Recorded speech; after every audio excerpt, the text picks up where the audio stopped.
ದ್ವಂದ್ವ ಇದೆ ಎಲ್ಲರ ಮನಸ್ಸಿನಲ್ಲಿ. ಸನಾತನ ಧರ್ಮ ಮಾತಾಡೋ ಜನ ಬೇರೆ.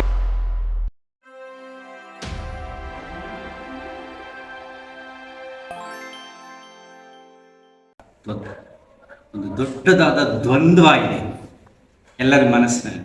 ಏನದು? ಸನಾತನ ಧರ್ಮ ಕಾಂಟ್ರವರ್ಸಲ್ ಸಬ್ಜೆಕ್ಟ್ ಇದು. ಎಷ್ಟು ಎಲ್ಲ ಕಡೆ ಚರ್ಚೆಗಳಾಗ್ತಾ ಇದೆ, ಗಲಾಟೆಗಳು ನಡೀತಿದೆ. ಏನು ಸನಾತನ ಧರ್ಮ ಅಂದ್ರೆ?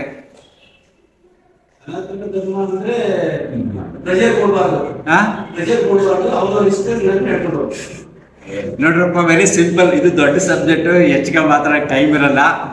ನೋಡಿ, ನೀವು ಸರಳವಾಗಿ ಇದು ಅರ್ಥ ಮಾಡ್ಕೊಳ್ಳಿ. ಬರೀ 50 ಕಿಲೋಮೀಟರ್ ಹೋಗಿ ಮಾತಿನ ವರಸೆ ಬದಲಾಗುತ್ತೆ. ಮಂಡ್ಯಕ್ಕೆ ಹೋಗಿ, ಮಂಡ್ಯದಲ್ಲಿ ಮಾತಾಡೋ ಜನ ಬೇರೆ.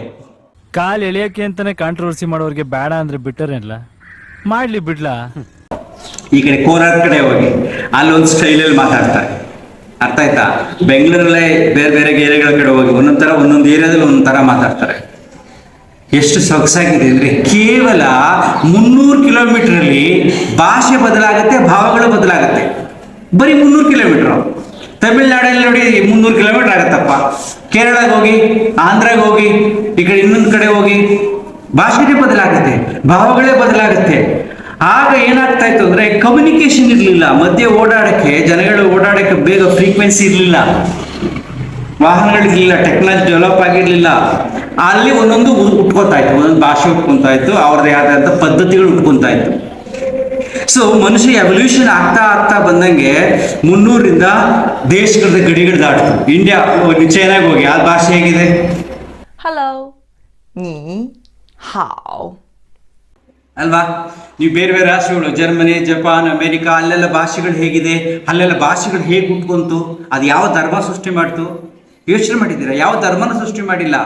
ಆಯಾ ಏರಿಯಾದಲ್ಲಿ ಮಾನವನ ಎವಲ್ಯೂಷನ್ ಆಗ್ತಾ ಹೋಗ್ಬೇಕಾದಾಗ ಏನಾಯ್ತು, ಆ ಭಾಷೆ ಉಂಟಾಯಿತು. ಆಮೇಲೆ ಭಾಷೆಗಳು ಉಂಟಾಗಿ ಹಾಗಾಗಿ ಅಲ್ಲ ಪದ್ಧತಿಗಳು ಉಂಟಾಯಿತು. ಹೇಗೆ? ಬರೀ ಬೆಳಕು ಕತ್ತಲೆಯ ಆಟದಲ್ಲಿ ಪ್ರಾರಂಭ ಆಯಿತು. ಎಲ್ಲ ಕಡೆ ತುಂಬ ಕೋಲ್ಡ್ ಕಂಟ್ರಿ ನೋಡಿ, ಎಲ್ಲ ಬೆಳ್ಳಗಿರ್ತಾರೆ. ತುಂಬ ಬಿಸಿಲಿರೋ ಕಡೆ ಎಲ್ಲ ಕಪ್ಪಗಿರ್ತಾರೆ. ಸೌತ್ ಆಫ್ರಿಕಾದ ಜನಗಳೇ ಬೇರೆ, ಎಷ್ಟೊಂದು ಕಪ್ಪಗಿದ್ದಾರೆ, ಏಕೊಂಡು ಜನಗಳಿದ್ದಾರೆ. ಸೊ ಧರ್ಮದ ಆಧಾರದ ಮೇಲೆ ವ್ಯಕ್ತಿತ್ವ ಬರಲಿಲ್ಲ. ವ್ಯಕ್ತಿಗಳ ಬೆಳವಣಿಗೆ ಆಗಬೇಕಾದಾಗ ಅವರೊಂದು ಪದ್ಧತಿಗಳನ್ನ ಅಳವಡಿಸ್ಕೊಂಡು, ಸೊ ಅವ್ನ ವಿಕಾಸ ಆಗ್ಬೇಕಾಗಿತ್ತು. ಮನುಷ್ಯ ಪ್ರಾಣಿ ಥರ ಇದ್ದ, ಅವ್ನಿಗೆ ಒಳ್ಳೆ ಬುದ್ಧಿ ಬರಬೇಕಾಗಿತ್ತು, ಅವನೆಲ್ಲ ಜೊತೆ ಒಂದಕ್ಕಿಂತ ಬಾಳ್ಬೇಕಾಗಿತ್ತು, ಅವ್ನು ನೆಮ್ಮದಿ ಸಿಗ್ಬೇಕಾಗಿತ್ತು, ಅವ್ನ ಭಯ ಹೋಗ್ಬೇಕಾಗಿತ್ತು, ರೋಗದ ಬಗ್ಗೆ ಭಯ ಹೋಗ್ಬೇಕಾಗಿತ್ತು, ಜೀವನದ ಬಗ್ಗೆ ಭಯ ಹೋಗ್ಬೇಕಾಗಿತ್ತು. ಆವಾಗ ಒಂದೊಂದು ಪದ್ಧತಿಗಳು ಪ್ರಾರಂಭ ಆದವು, ಆ ಪದ್ಧತಿಗಳು ಒಂದು ವಿಚಾರಗಳು ಪ್ರಾರಂಭ ಆದವು.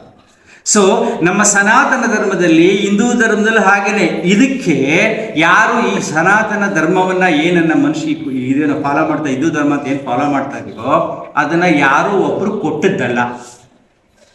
ಸೊ ಇಸ್ಲಾಂ ಧರ್ಮವನ್ನ ಒಬ್ರು ಕೊಟ್ಟಿದ್ದಾರೆ. ಮಹಮ್ಮದ್ ಪೈಗಂಬರ್ ಹೇಳಿದ್ರು ಹೀಗೆ ಅಂತ. ನಿಮ್ಗೆ ಆಶ್ಚರ್ಯ ಆಗ್ಬೋದು. ನಾನು ಸರಿ ಪುಸ್ತಕದಲ್ಲಿ ಓದ್ತಾ ಇದ್ದೆ, ಇಸ್ಲಾಂ ಧರ್ಮ ಸ್ಥಾಪನೆ ಆಗಕ್ಕೆ 33 ಯುದ್ಧಗಳು ನಡೆದಿದೆ. ಆಗ ಜನಗಳಿಗೆ ತುಂಬ ಅಶಾಂತಿ ತುಂಬಿತ್ತು, ಒಬ್ರಿಗೊಬ್ರು ನಂಬಿಕೆನೇ ಇರಲಿಲ್ಲ, ತುಂಬ ಜಗಳ ಮಾಡ್ತಿದ್ರು, ಯುದ್ಧಗಳಾಗ್ತಾ ಇದ್ದವು. ಅವ್ರನ್ನೆಲ್ಲ ಒಂದು ಮಾಡೋಕ್ಕೆ ಈ ಧರ್ಮ ಸ್ಥಾಪನೆ ಮಾಡೋಕ್ಕೂ ಯುದ್ಧಗಳಾಗಿದೆ. ಒಂದು ಬುಕ್ಕಲ್ಲಿ ಓದ್ತಾ ಇದ್ದೆ ನಾನು. ಸೊ ಹಿಂದೂ ಧರ್ಮ ಆಗ್ಬೇಕು ಹೇಳ್ಬೇಕು ಅಂದ್ರೆ ತುಂಬ ಜನ ಹಿಂದೂಗಳು ಇಲ್ವೇ ಇಲ್ಲ, ಹಣೆ ಬಟ್ಟೆ ಹಾಕೊಂಡ್ರಲ್ಲ ಹಿಂದೂಗಳಲ್ಲ. ನೀವು ಕರೆಕ್ಟಾಗಿ ನೀವು ಚೆಕ್ ಮಾಡ್ಕೊಳ್ಳಿ. ನೀವು ಪರ್ಫೆಕ್ಟ್ ಹಿಂದೂ ಆಗಬೇಕು ಅಂದರೆ ಅಟ್ಲೀಸ್ಟ್ ಓದಿರಬೇಕು, ಪುಸ್ತಕ ನೋಡಿರಬೇಕು, ಕೇಳಿರಬೇಕು. ಏನು ಭಗವದ್ಗೀತೆ ಇರಬೇಕು, ರಾಮಾಯಣ ಇರಬೇಕು, ಮಹಾಭಾರತ ಇರಬೇಕು, ಅಷ್ಟವಕ್ರ ಗೀತಾ ಇರಬೇಕು, ನಾರದ ಭಕ್ತಿ ಸೂತ್ರಗಳು ಇರಬೇಕು, ಶಿವಸೂತ್ರಗಳು ಇರಬೇಕು, ಯೋಗ ವಾಸಿಷ್ಠ ಇರಬೇಕು, ಪುರಾಣಗಳು ಇರಬೇಕು, ಆಗಮಗಳು ಇರಬೇಕು, ಉಪನಿಷತ್ತುಗಳು ಇರಬೇಕು. ಇಷ್ಟೆಲ್ಲ ಪುಸ್ತಕಗಳನ್ನಾದ್ರೂ ನೋಡಿರ್ಬೇಕು ನೀವು. ಆವಾಗ ನೀವು ಇದ್ದು ಅಷ್ಟವಕ್ರ ಗೀತೆ ಕೇಳಿದ್ದೀರಾ? ಭಗವದ್ಗೀತೆಗೆ ಈಕ್ವಲ್. ನಾರದ ಭಕ್ತಿ ಸೂತ್ರಗಳು ಕೇಳಿದ್ದೀರಾ? ಯೋಗ ವಾಸಿಷ್ಠ ಕೇಳಿದ್ದೀರಾ? ಎಂತೆಂಥ ಗ್ರಂಥಗಳಿದೆ ನಮ್ಮಲ್ಲಿ, ಅದ್ಭುತವಾದ ಗ್ರಂಥಗಳು. ಇವೆಲ್ಲ ಯಾಕೆ ಕೊಟ್ಟರು? ಒಂದು ಕಾಲದಲ್ಲಿ ಬಂದದ್ದಲ್ಲ ಇದು. ರಾಮಾಯಣ, ಮಹಾಭಾರತ ಯುಗಗಳೇ ನಡೆದಿದೆ. ಯುಗಗಳಿಂದ ಬದಲಾವಣೆ ಆಗ್ತಾ ಬಂದಿದೆ ನಮ್ಮಲ್ಲಿ. ಬದಲಾವಣೆ ಆಗ್ತಾ ನಮ್ಮಲ್ಲಿ ಎಷ್ಟೊಂದು ಪರಿವರ್ತನೆಗಳಾಗಿದೆ. ಬದಲಾವಣೆ ಆಗತಕ್ಕಂಥ ಧರ್ಮವೇ ಸನಾತನ ಧರ್ಮ. ಒಂದು ರಿಸ್ಟ್ರಿಕ್ಷನ್ ಅಲ್ಲ. ಮಹಾಭಾರತದಲ್ಲಿ ಬೇರೆ ಬೇರೆ ಬದಲಾವಣೆ ಆಯಿತು, ರಾಮಾಯಣದಲ್ಲಿ ಬೇರೆ ಬೇರೆ ಬದಲಾವಣೆ ಆಯಿತು, ಕಲಿಯುಗದಲ್ಲಿ ತುಂಬ ತುಂಬ ದೊಡ್ಡ ದೊಡ್ಡ ಸಾಧು ಸಂತರು ಬಂದರು, ಬಾಬಾಗಳು ಬಂದರು, ಹೊಸ ಹೊಸ ಗುಂಪುಗಳೇ ಪ್ರಾರಂಭ ಆಯಿತು. ಈಗ ರಾಘವೇಂದ್ರ ಸ್ವಾಮಿಗಳು, ರಾಘವೇಂದ್ರ ಮಠ ಕೇಳಿದ್ರಲ್ಲ ನೀವು, ಅವ್ರದ್ದು ಹೇಗಿದೆ, ಎಷ್ಟೊಂದು ಜನಗಳಿದ್ದಾರೆ, ಅವ್ರು ಫಾಲೋ ಮಾಡ್ತಾ ಇದ್ದಾರೆ, ರಾಮಾನುಜರು ಫಾಲೋ ಮಾಡ್ತಾ ಇದ್ದಾರೆ, ಶಂಕರಾಚಾರ್ಯರನ್ನು ಫಾಲೋ ಮಾಡ್ತಿದ್ದಾರೆ.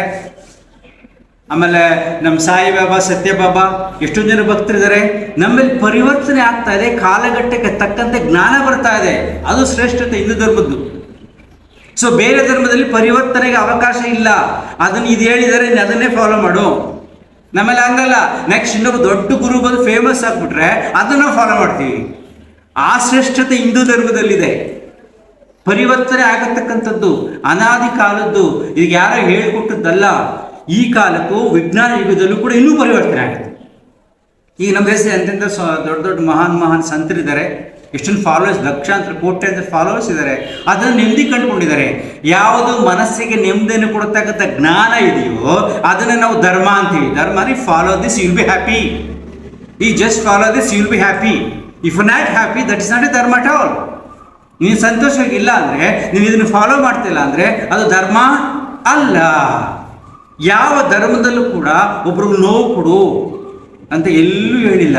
ಯಾವ ಧರ್ಮದಲ್ಲಿ ಕೂಡ ಯಾವ ದೇವರು ಕೂಡ ನನ್ನನ್ನು ಕಾಪಾಡೋದು ಎಲ್ಲೂ ಹೇಳಿಲ್ಲ.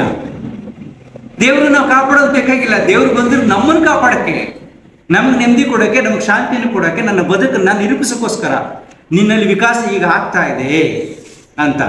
ಸೊ ನಾವು ಧರ್ಮ ರಕ್ಷಣೆಗೋಸ್ಕರ ಹೋರಾಟ ಮಾಡ್ತಾ ಇದ್ದೀವಿ, ದೇವರನ್ನು ರಕ್ಷಣೆ ಮಾಡೋಕ್ಕೋಸ್ಕರ ಹೋರಾಟ ಮಾಡ್ತಾ ಇದ್ದೀವಿ. ಎಲ್ಲಿದೆ ಧರ್ಮ? ಸೊ ಸನಾತನ ಧರ್ಮಕ್ಕೆ ಯಾವುದೇ ರೀತಿಯಾದ ಮೂಲ ಇಲ್ಲ, ಪರಿವರ್ತನೆ ಆಗತಕ್ಕಂಥದ್ದು, ಮನಸ್ಸಿಗೆ ನೆಮ್ಮದಿ ಕೊಡ್ತಕ್ಕಂಥದ್ದು. ಇದಕ್ಕೆ ಸಾಕ್ಷಿನೇ ಮಹಾಭಾರತ, ರಾಮಾಯಣ ಇರತಕ್ಕಂಥ ಈಗ ಸಾಧು ಸಂತರು, ಮಹಾನ್ ಗುರುಗಳು. ಪರಿವರ್ತನೆ ಆಗ್ತಾ ಇದೆ.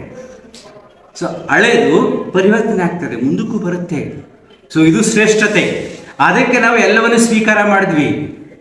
ಈಗ ಮನುಷ್ಯನ ಎವಲ್ಯೂಷನ್ ಹೇಗಾಯಿತು, 300 ಕಿಲೋಮೀಟರ್ ಭಾಷೆನೇ ಬದಲಾಗುತ್ತೆ, 50 ಕಿಲೋಮೀಟರ್ ಅವ್ನು ಮಾತ್ರ ಸ್ಟೈಲೇ ಬದಲಾಗುತ್ತೆ, ಇನ್ನು 100,000 ಕಿಲೋಮೀಟರ್ ಇನ್ನೂ ಬದಲಾಗುತ್ತೆ.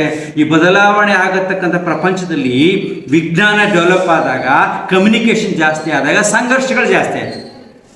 ಈ ತಮಿಳಲ್ಲಿ ಹೋಗ್ಬಿಟ್ಟು ಕನ್ನಡದಲ್ಲಿ ಹೋದಾಗ ಅವನ ಭಾಷೆ ಬೇರೆ, ಇವನ್ ಭಾಷೆ ಬೇರೆ, ಅರ್ಥ ಆಗಿದ್ರೆ ಜಗಳಕ್ಕೆ ಅಲ್ವಾ?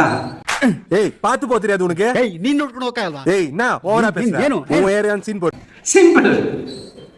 ಹಾಗೆ ಬೇರೆ ಧರ್ಮ, ಎಲ್ಲ ಧರ್ಮಗಳು ನಮ್ಮ ದೇಶಕ್ಕೆ ಬಂದ್ಬಿಟ್ಟು ನಮ್ದೊಂದು ಸ್ಟೈಲ್ ಆಫ್ ಹೋಗ್ತಾ ಇತ್ತು, ಬಂದು ಸಂಘರ್ಷಗಳು ಶುರುವಾಯಿತು. ಅದು ಅಲ್ಲೆಲ್ಲ ಇದ್ರೆ ಪ್ರಾಬ್ಲಮ್ ಇರಲಿಲ್ಲ. ಎಲ್ಲ ಧರ್ಮಗಳು ನಮ್ಮ ದೇಶಕ್ಕೆ ಬಂದು, ಎಲ್ಲ ಧರ್ಮ ಹೇಳ್ಬಿಟ್ಟು ಬೇಕಷ್ಟು ಹಿಂಗೆಲ್ಲ ಹಳೆ ನಿಮಗೆ ಹಿಸ್ಟ್ರಿಗೆ ಹೋದರೆ ಎಷ್ಟೊಂದು ಆಕ್ರಮಣಗಳು ನಡೆದಿದೆ. ಎಲ್ಲ ಧರ್ಮಗಳು ಬಂದಾಗ ಸಂಘರ್ಷ ಶುರುವಾಯಿತು, ಆವಾಗ ಪ್ರಾಬ್ಲಮ್ ಶುರುವಾಯಿತು. ನೀನು ಬೇರೆ ನಾನು ಬೇರೆ ಸ್ಟಾರ್ಟ್ ಆಯಿತು. ಆದರೆ ನಾವು ಅದೆಲ್ಲವನ್ನು ಸ್ವೀಕಾರ ಮಾಡ್ಕೊಂಡಿದ್ವಿ. ಸ್ವೀಕಾರದಲ್ಲಿ ಮನಸ್ಸಿನಲ್ಲಿ ಶಾಂತಿಯನ್ನು ಕಂಡುಕೊಂಡಿದ್ದೀವಿ, ನೆಮ್ಮದಿಯನ್ನು ಕಾಣ್ತಾನೇ ಇದ್ದೀವಿ. ಆದರೆ ಈಗ ಸಂಘರ್ಷಗಳು ಜಾಸ್ತಿ ಆಗಿದೆ. ಯಾಕೆಂದರೆ ಯಾವುದೋ ಲ್ಯಾಂಗ್ವೇಜು, ಯಾವುದೋ ಫೀಲಿಂಗ್ಸು ನಮ್ಮ ವಾತಾವರಣಕ್ಕೆ ಸೆಟ್ ಆಗ್ತಿಲ್ಲ.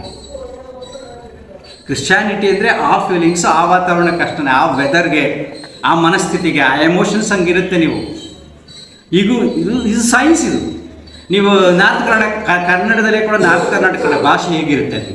ಮನಿ ಮಂದಿಗೆಲ್ಲ ಹಂಚಾಕ ನಾ ಇಲ್ಲ ಅನಾಥಾಶ್ರಮ ನಡ್ಸಾತಿಲ್ಲ. ಹೆಗ್ನಾಗಳದ ನಿಮ್ಮ ಮನ್ಯಾಗ ನಾವು ಮುಸಿ ಮುಸಿ ಹುಡುಗಿ ಮುಕ್ತಾವ್.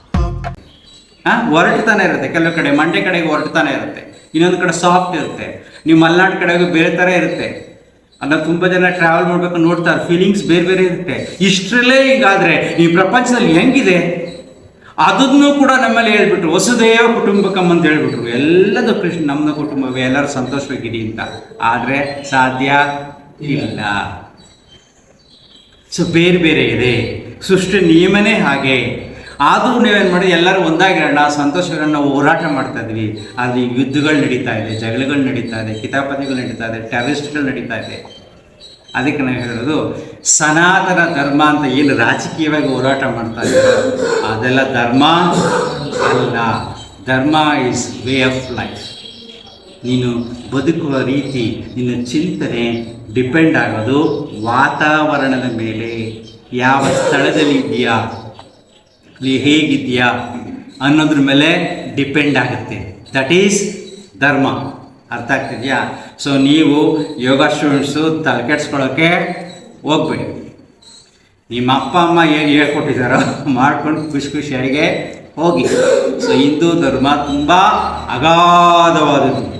ಸೊ ಹಿಂದೂ ಧರ್ಮದ ಬಗ್ಗೆ, ಸನಾತನ ಧರ್ಮದ ಬಗ್ಗೆ ಕೆಲವರೆಲ್ಲ ಸ್ಟಡೀಸ್ ಮಾಡಿ ಹೇಗಿತ್ತು ಅನ್ನೋದ್ರ ಬಗ್ಗೆ ವಿವರಣೆ ಕೊಟ್ಟಿದ್ದಾರೆ.